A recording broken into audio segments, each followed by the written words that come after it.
Hello, everyone, and welcome to Lights, Camera, Traction. We are just getting started on this edition of Lights, Camera, Traction. Coming up, the Extreme Sports took over Destination Daytona this past weekend, as well as the Spring Breakers. The result was Extreme Spring Break. Think of it as you could possibly do anything you can think about a motorcycle, mix in some cars and some Spring Breakers, and you've got it. And we'll have some of that extreme action for you coming up next. But we need to take a break first. However, don't go away. There's plenty of motorsports action to come. You're watching Lights, Camera, Traction. Welcome back, everybody, to Lights, Camera, Traction. As we have said before, this program is about all kinds of racing and motorsports action. And to prove, we're going to check out Extreme Spring Break. That was held recently at Destination Daytona. You might also know it as Bruce Rossmeyer's Harley-Davidson there. It's a whole lot of action for fans that don't necessarily think that turning left all the time is all that exciting. Got it? Well, let me just give you a quick look at what Extreme Spring Break is all about. The weather was absolutely perfect for the Spring Breakers, and the action was hot as well. Warming up the crowd, the bike jumper.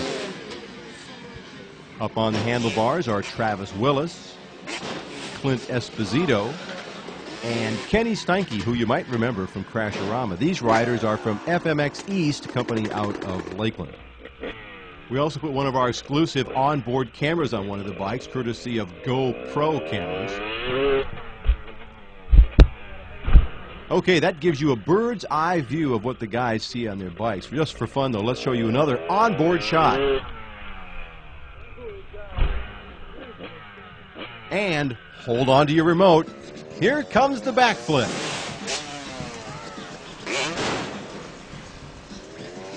Okay, from two wheels to the four-wheeled variety, they also had a drifting exhibition. In the white car, it's Jeremy Lowe, and in the yellow car, it's Jason Giovanni.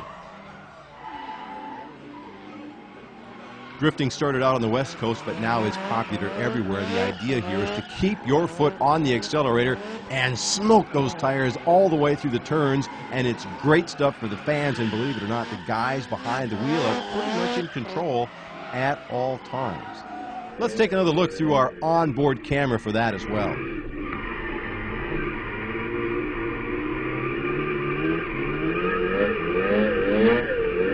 And then there are the freestyle stunt bikers. These guys taking part in competitions that are called Stunt Wars. Perhaps you've seen them here in Central Florida.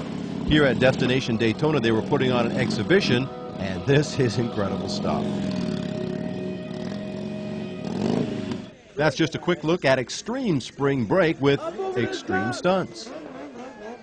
And with more on Stunt Wars, we've got some of the people with us right now. And by the way, I'm not certain that motorcycles were meant to be ridden that way, but these guys can do it. And one other note, these are professionals. Don't try this at home. With me is Todd Colbert, who's one of the riders for Stunt Wars. How did you get started in this, Todd? Well, actually, I grew up in the country, so I didn't have a whole lot to do, so I was just practicing on the back streets, just wheeling and just going all over, up and down the highway.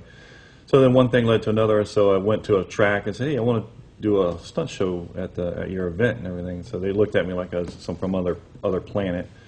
And we just started doing a show, and then one thing led to another. Went to Daytona, the Speedway, went to a lot of IRLs, and the NASCAR, Busch Series, and just one thing led to another.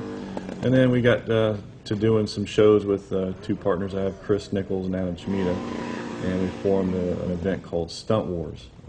Chris Nichols is also one of the drivers, also vice president of the company, and does stunts as well, right, Chris? Yes, I do. And just got started just doing this for fun? Yeah, it started out actually for me 10 years ago. I bought a motorcycle as a hobby, and it accelerated from there. I have an ATV motocross background, and started out doing some local demos for March of Dimes, different associations like that, fundraisers, and picked it up quick, and it excelled from there. And here I am traveling, doing shows all around the world. We travel around. We actually ride for Buell Motorcycles, so we travel around. And we do shows at Harley dealerships, rallies, and so you try to put a nice format together. With you got the music going, the MC on the mic, and try to ride together as a team.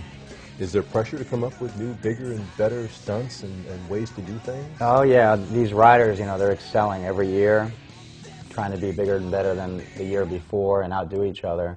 there's always new things coming up. It started as a normal sit-down flat wheelie, and now these guys are, you know, we're doing circles and no hands and all this kind of stuff. Do you have one particular stunt or maneuver that you like more than any other, you think is just really cool more than any other one? I personally like the endos. That's where you get going probably 60, 70 miles an hour, then you grab the front brake and it puts the bike up on the front wheel and you're just rolling along up on the front wheel. You said 60 or 70 miles an hour? That's actually kind of slow. But, so some guys come in at about 100, 120. Some guys come in 50 to 70. Everybody has their own style.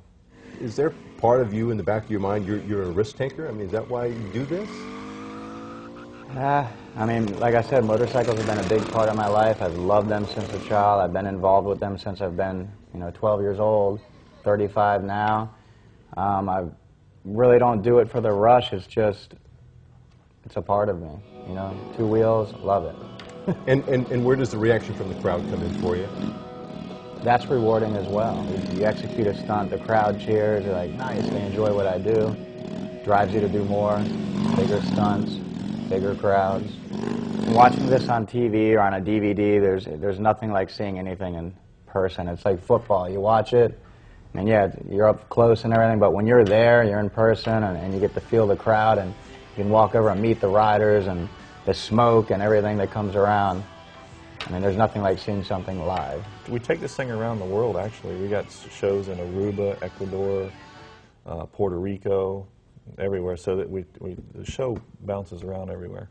Wow, it has come quite a ways, hasn't it, from a couple of guys just, going out in the back 40 or something and doing some things? That it has. It's definitely come a long way to evolve to what it is today. Now, if that doesn't pump you up watching and talking to these guys, then I think we might need to check your pulse.